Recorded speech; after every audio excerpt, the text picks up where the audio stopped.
معقول لما تكون الكنافة كذابية بتكون طيبة، وخصوصا انه العجينة من خبز التوست وحشوة الجبنة مو جبنة، كمان جبنة محضرينها بالبيت بطريقة كذابية. رشوا شوية قطر، شوية فستق حلبي، ما بتصدقوا قد ايه طعمها كتير طيب، رح تعشقوها للوصفة.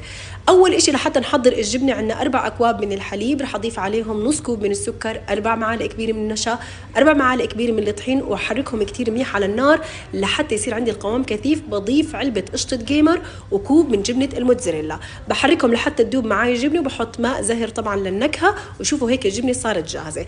هلا لا خبز التوست طحنته محضرة الطعام، واخذ معلقتين كبار من سمنة البلقة اللي بنكهة الزبدة وفركتهم فيهم. بعدين اخذت صينيتي مقاسها تقريبا 38، اخذت 3 معالق من سمنة البلقة كمان مع ملون طعام برتقالي، وفردتها كتير منيح. واخذت طبقة منيحة من الخبز، كتروها وخلوها سميكة شوي عشان ما تسيح الحشوة جواتها وتلزق بالصينية.